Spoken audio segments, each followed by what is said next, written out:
This is Malik from the University of Colorado, and I'll be speaking today about climate change and specifically how it influences human health with a particular attention to ocular health. My disclosures: I have no relevant financial disclosures. I'd like to say at the beginning of this talk that I'm not a climate scientist. I think that will become clear in subsequent slides. And I'm also not an activist. I approach this as a physician who is trying to learn more as well as understand the impact on patient care and my patient outcomes. Climate change encompasses a significant amount of factors, which complicates the learning process about the changes that are occurring. But if we just look at one component of climate change, like air pollution, we can immediately see the potential impacts on overall health as well as the state of ocular health around the world. Air pollution can impact diseases that involve the pulmonary and cardiovascular system. It can specifically impact the incidence of diseases like Alzheimer's and Parkinson's, as well as stroke. And air pollution can impact some of the major blinding diseases in ophthalmology, including glaucoma and macular degeneration, which I'll cover in subsequent slides. My focus will be on what we deal with as physicians and less about the climate change science and other factors that might lead to these changes from a climate science standpoint. This is a slide that I got from the CDC website. You can see the link below if you wanted to go take a closer look at some of their slides. Trying to understand climate change and how it impacts human health can be quite complex if you're coming at it from a medical background rather than a climate science background. And this slide really helped me put everything together. We see factors that are influencing climate, like rising temperatures, more extreme weather, rising sea levels, as well as the increasing of greenhouse gases like CO2, and how that relates to air pollution, increasing allergens, water and food supply, as well as extreme heat. And then from that circle, you can start looking at the diseases that are impacted by the climate changes, like infections such as malaria and dengue, respiratory allergies, cardiovascular changes. And one thing that we don't think about as much, I think, in ophthalmology are the malnutrition and diarrheal diseases that can potentially impact ophthalmic health. So think back to the slide and maybe go to the CDC and visit some of their slides, which I found very helpful to kind of bring all of these concepts together and how it funnels into the way that we practice medicine and how it might influence our care. One thing that is clear is that the story of climate change can be told in multiple books and not just one page. It's a story of repeated insults over a long period of time. The acute becomes the chronic when the extraordinary becomes ordinary. And I think this is something we understand from our biology background studying medicine. Earth has a small protective atmosphere that is resilient, but just like any biologic environment, it has its limits. And these are becoming more evident as each passing year goes by. I put a picture of the eye in cross section on the upper right-hand side next to the globe with the atmosphere being highlighted on the left-hand side.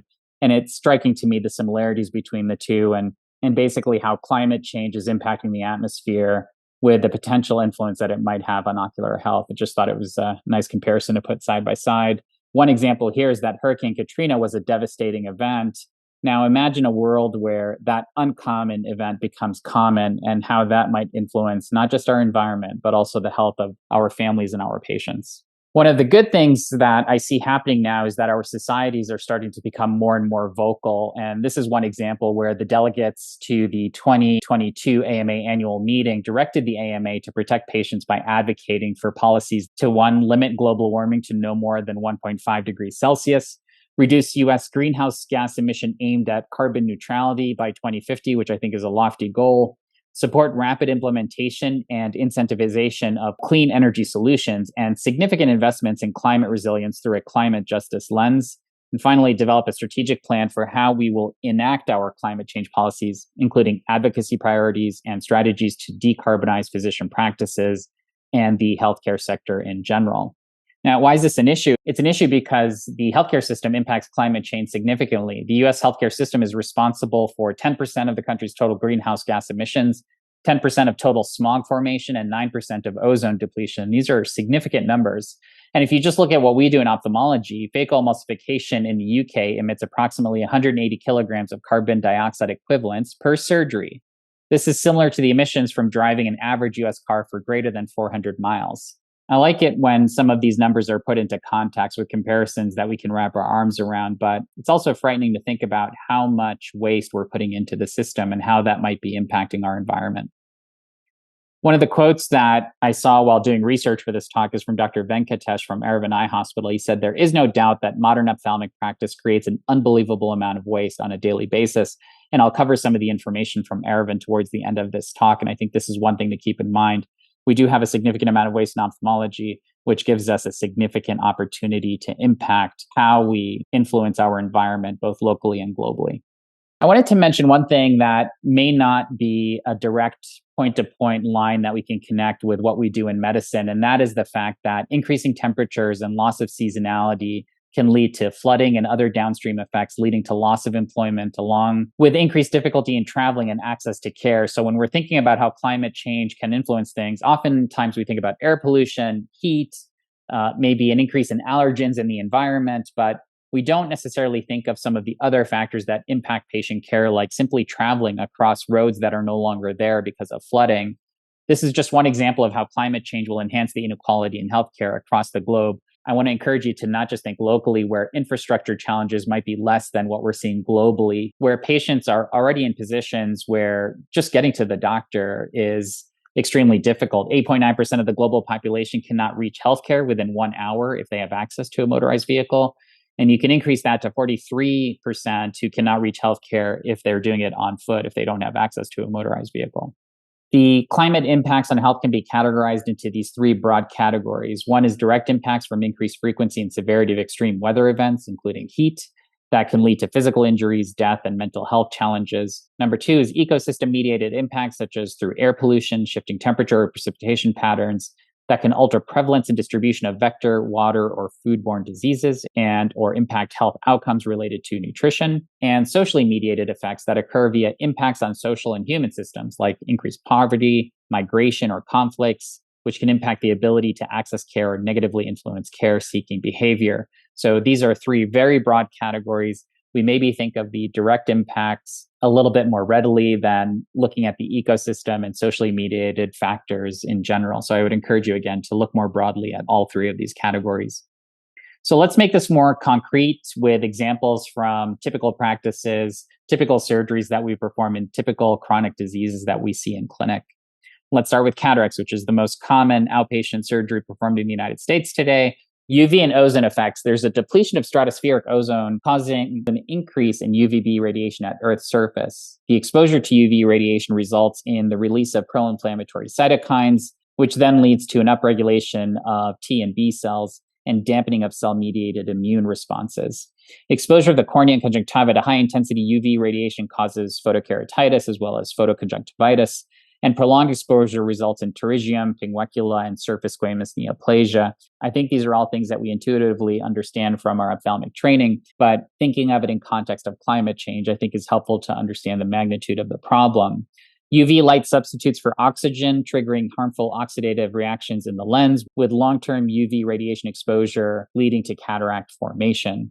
The disability-adjusted life year rates of cataracts are positively associated with UV exposure. So the more UV exposure, the more cataracts, the more impact on health status. Well, what about glaucoma? Wang and colleagues proposed that air pollution might be the cause of higher urban glaucoma compared to rural. And they found the age-standardized disability-adjusted life years rate due to glaucoma was positively associated with national levels of ultraviolet radiation as well as particulate matter, in this case, PM 2.5, which is particulate or droplets in the air that are 2.5 microns or less. So they have the ability to travel into your lungs more readily. Lower socioeconomic levels, older age, female, higher ambient ultraviolet radiation, and higher levels of air pollution were all significantly associated with a higher burden of glaucoma. Chu and colleagues utilized the UK Biobank participants' data to look at questionnaire data, as well as ophthalmic measures and ambient residential air quality data to examine the relationship between atmospheric fine particulate matter and glaucoma. They examined the association between PM 2.5 concentration with self-reported glaucoma, IOP, as well as OCT findings. And they found that greater exposure to PM 2.5 was associated with self-reported glaucoma and thinner GCIPL, but not to IOP. And the absence of association between the particulate matter and IOP to them suggested a non-pressure dependent mechanism of air pollution and its influence on glaucoma. What about macular degeneration? Again, from Chua and colleagues looking at the same UK biobank, they investigated SD-OCT imaging of specific layers of the retina. And they found exposure to particulate matter was associated with a higher odds of self-reported AMD, thinner photoreceptor synaptic region, thicker photoreceptor intersegment layers, and thinner RPE. In this study from South Korea, they investigated the association between ambient air pollution and AMD in over 15,000 middle-aged and older adults greater than 40 years of age between 2008 and 2012. And they found that greenhouse gases over the past 5 years, as well as particulate matter, in this case PM10, in 2 to 5 years prior, were significantly associated with a higher prevalence of early age-related macular degeneration. They concluded that long-term exposures to ambient air pollution may play a role in the risk of AMD in middle-aged and older adults. What about uveitis, one of the disease processes that I actually didn't think of as being linked to climate change?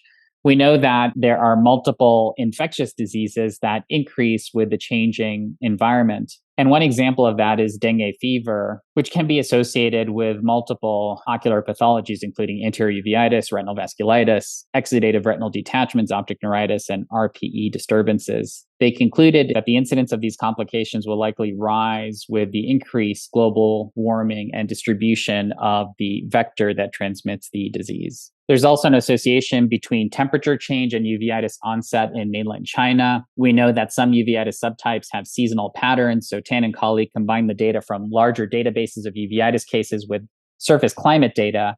And they found that over 12,000 reported cases of uveitis from 31 Chinese provinces, that a 1% increase in monthly temperature was associated with a rise of 2 uveitis reports per 1,000 individuals. The strongest effect was seen with non-infectious uveitis, and the prediction was that China might experience increased uveitis cases due to global warming. Well, how about dry eye and allergy?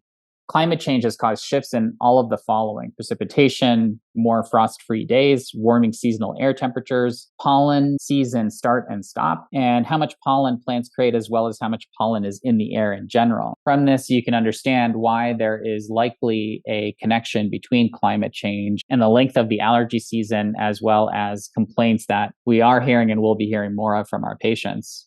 I touched on the malnutrition issues that might arise from climate change in an earlier slide. One specific one is vitamin A deficiency. We know that vitamin A is necessary to maintain life, and the source comes from various vegetables. Climate change is negatively influencing the source of vitamin A from our diet, directly influencing the crops that we eat to get vitamin A. Vitamin A deficiency is most common in Africa and Southeast Asia. When you have a vitamin A deficiency, it diminishes the ability to fight infections. It claims the lives of over 600,000 children under 5 annually. It's a remarkable number that I was not aware of. Vitamin A deficiency is the leading cause of preventable childhood blindness, nyctalopia, xerophthalmia, and keratomalacia. Vector-borne diseases are also likely to increase as the effects from global warming worsen. These include infections like dengue, West Nile virus, Lyme, malaria, trachoma, and others, all of which can be linked with ophthalmic diseases. We're also seeing a changing landscape of viruses. Carlson and colleague published this paper recently where they reported, quote, "We find that this ecological transition may already be underway, and holding warming under 2 degrees Celsius within the century will not reduce future viral sharing. We know that Earth's changing climate is forcing animals to relocate to new habitats.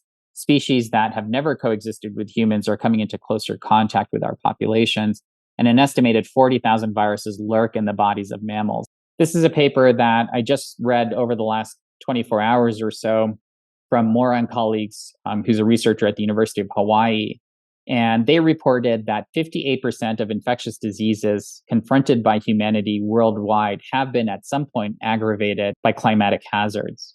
And you can see everything from viruses to bacteria to vectors that are transmitted by animals. Simply put, as the planet warms, all of these pathogenic diseases find a better environment for human hosts and spreading disease more widely. So why is all of this important? Well, I think as eye care professionals in general, we understand that vision and quality of life are tightly connected. We know that the worse your vision, the worse your quality of life. And this has been shown in multiple studies.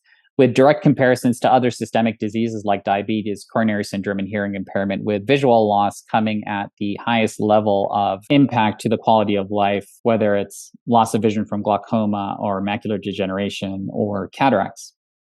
There is a statistically significant correlation between the glaucoma patient's visual field loss, for example, and the vision-related quality of life.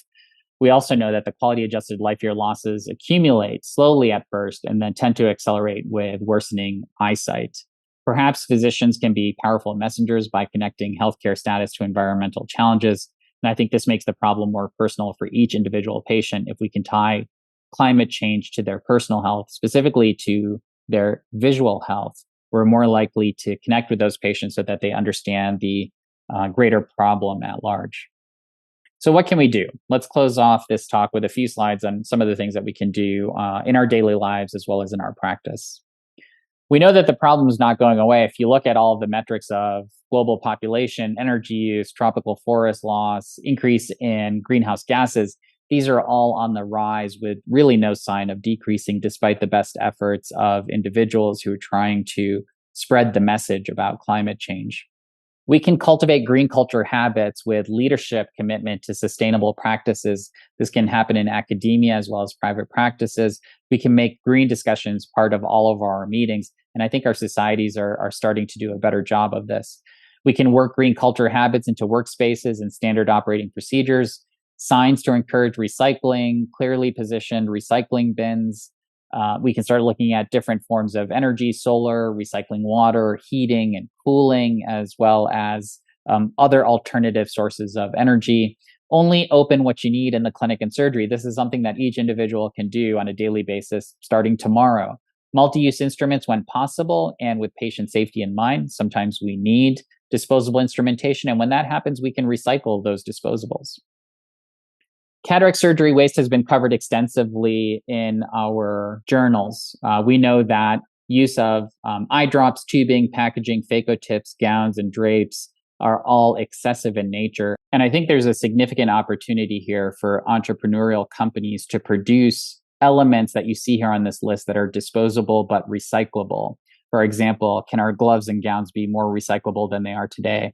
I know of a couple of companies that are approaching this and trying to institute solutions that will still allow for single use and safety, but with less waste at the end of the day. Now, we talk a lot about cataract surgery when it comes to the topic of environmental sustainability and climate change, because it is a very common surgery with many opportunities to intervene and decrease the waste produced. Life cycle assessment is a tool used to quantify the emissions of a product or process throughout its life cycle from raw material extraction through use and disposal. This is a paper by Thiel and colleagues that looked specifically at the practices within Erevan, and they found that Erevan generates on average 250 grams of waste per phacoemulsification. 2/3 of this waste is recycled, whereas the remaining 1/3 is split between landfilling and biomedical waste incineration. The landfilled waste products are scraps of paper or plastic, too small to be recycled in the local market. The incinerated waste includes biohazardous materials such as gauze, needles, blades, and used gloves. Over 20% of the waste by weight is the plastic face drape worn by the patient during surgery. Another 25% of the waste is the packaging and paper booklets of directions used with each IOL. And you have to wonder, is there a way to reduce these components either through leveraging non-disposable elements, or in the case of the booklet that is currently done on paper, is there a chance to further digitize the packaging information that we're trying to convey to the user? Some of the things that this paper adds to our knowledge: the Erevan eye care system generated 0.25 kilograms of solid waste per phaco and approximately 6 kilograms of CO2 equivalent greenhouse gases. If phacoemulsification in India results in the equivalent release of greenhouse gases as the UK, cataract surgery in India would emit the same greenhouse gases as 250,000 vehicles driven for 1 year. Just gives you an idea of how to wrap your mind around some of these numbers. Several of our societies jointly released a position statement with recommendations for reducing topical drug waste with ophthalmic surgery. Recommendation number 1, topical drugs in multi-dose containers can be used on multiple patients in surgical facilities if proper guidelines are followed. Recommendation number 2, topical drugs in multi-dose containers can be used until the manufacturer's label date of expiration if proper guidelines are followed. Recommendation number 3, when applicable, patients should be able to bring their partially used medication home for postoperative use. The issues around topical drug waste have been discussed for multiple years, and some of these barriers are higher in academic settings compared to private offices, but I think we can all do better in influencing our administrations to accept these recommendations, which I think will result in a significant amount of waste reduction. We can also look at things that we don't talk about that often, which is the waste that occurs with anesthesia. We know that there's a significant amount of waste that is coupled with IV sedation. Maybe we can look at other approaches like the sublingual approach. One such approach is MKO melt. The cost of the peel pack is equivalent to IV equipment setup and drugs before factoring in the cost of staff to administer and prepare it. And the MKO melt was safe and effective, well tolerated in a head-to-head study versus IV sedation. So maybe there's a way for our cataract surgeries, which may not require IV sedation for each case, to use some of these less waste products like MKO melt or others that are out there. What about sterilization? I think this provides us with another opportunity to decrease waste. A task force was created by several of our societies, and the specialty-specific document that came from the task force sought to outline minimum standards for intraocular instrument cleaning and sterilization based on a consensus of experts with these 3 sponsoring societies. There were various recommendations concerning ultrasonic sterilization, detergent cleaners, and short cycle sterilization, among other methods. An example here is that they recommended that short cycle sterilization for a contained wrapped or unwrapped load is appropriate for a sequential same-day instrument reuse and was likely safe. However, there were multiple exclusions, including exclusions for HOPDs from the analysis, and also had heavy disclaimers out of necessity that signifies the heavy lift of trying to change practices in such a heavy regulated field. Oftentimes, our best efforts are met with a wall of red tape. Back to cataract surgery, Aravind Eye Hospital in India reported an endophthalmitis rate of only 0.09% or 0.02% for phaco cases in more than 42,000 consecutive cataract surgeries using short cycle steam sterilization and continuous reuse of gowns, gloves, surgical tubing, and irrigation solutions. Just a real world example of how instituting some of these changes does not influence the safety of the procedure. Cataract surgery in India, while achieving excellent results, is associated with 1/10 the emissions of the same surgery in the UK, largely due to minimizing single-use instruments. Some of the other things we can do include reducing travel. We can do same-day bilateral procedures. We can also institute telemedicine, either full and hybrid, to cut down on the amount of travel, both for the clinician as well as the patient. And we can co-manage care with local teams. Some of the patients might have to travel further for subspecialty care, but a lot of times they can have local care that can be augmented through telemedicine to decrease the overall travel of patients and thus decrease the amount of emissions that go out into the atmosphere. I wanted to put this out there just to make the point that other branches of medicine are also looking at issues surrounding climate health, and we can learn from some of the publications that they have put out. In this case, global health radiology planning using geographic information systems to identify populations with decreased access to care. Eye care equity may benefit from tools like GIS to better coordinate and implement interventions based on geography, where you can locate areas that maybe have poor access and try and get resources to them, rather than wasting a great deal of energy transporting specific patient populations to faraway distant centers that have the specific care that those patients are looking for. Something we can certainly replicate in ophthalmology. I'm going to try and end on a high note here that progress is not impossible. This is a tweet from Nick Watts. He's the Chief Sustainability Officer for the NHS. He said, "For the very first time, I am thrilled to say that every NHS trust in England now has a green plan in place. That's 212 steps towards delivering the world's first net zero health service." I think this is great for the UK. Great statement by Nick Watts, and I wish for the same here in the United States in coming years. I debated heavily whether I should put this slide into the talk because I said at the beginning that I'm not an activist. One cow produces as much greenhouse gas per day as a car does each day. Now, I'm not telling anybody to stop eating meat, but I think one thing you can consider is making meat maybe a sideshow on your plate rather than the central element of what you're eating. And just doing that is a great beginning towards decreasing the emissions and climate changes that are tied to the meat industry. If you want to learn more, you can look at the health messages from the IPCC 6th Assessment Report on Mitigation of Climate Change. You can also consider reading a book or listening to a book from Audible called Enviromedics. I learned a lot from listening to this book just about the state of climate change and how we're impacting climate change in our daily lives. You can also visit isustain.org, which is a joint website produced by several of our societies. This is an early stage resource. I'm still trying to navigate the website, but I would encourage you to visit and see it as it's being built and look for new materials to help educate yourself. This is another resource, climatehealthed.org, which has slide decks and other resources for reading that you can help to educate yourself, but also include in your talks if you start making climate change and climate health part of your teaching activities. And finally, some closing thoughts. Increasing clean energy is a dirty business. Addressing climate change requires a revolution, and inevitably, revolutions have winners and losers. We need to make climate health one of the top voting issues for global citizens. Physicians, maybe particularly ophthalmologists, are not very good at playing the politics game. We have a few members in our group that are really good at it, and I would say the overwhelming majority of people in medicine are not great at politics. We must avoid window dressing type solutions and focus more on action. Unfortunately, sometimes climate change and climate health becomes a cult of personality, and we have to be careful of that and really focus on the problems at hand. There is power in connecting climate change with health outcomes. I think we're powerful messengers to do that. We don't have to be climate scientists to prepare for the consequences of climate change. Despite our best efforts, climate change will influence our families, our patients, and our clinical practice. You can take some small steps where possible and make small changes that compound over time. And a dose of optimism, I think, seems appropriate. This slide to the right here from Chris Karnauskas, who's an associate professor at the University of Colorado in Boulder, illustrates the CO2 parts per million and how it's increasing as years go by. This spike that we're seeing is not inevitable. We can actually intervene along the line here to decrease the rapid growth of CO2 in our environment and potentially lessen the impact that we're going to see in coming years. I think it's important to keep thinking that we still have the power to decrease some of the downstream effects that we are anticipating. And the best way to do that is to increase our fund of knowledge, to get educated, and also spread the word as much as we can.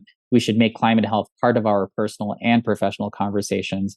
And we have to find a seat at the table. Physicians sitting at the table can advocate not just for ourselves and our families, but also for each patient that we take care of each day. I'd love to hear from you if you have any suggestions for improving this talk or added information that I wasn't able to put into the time allotted.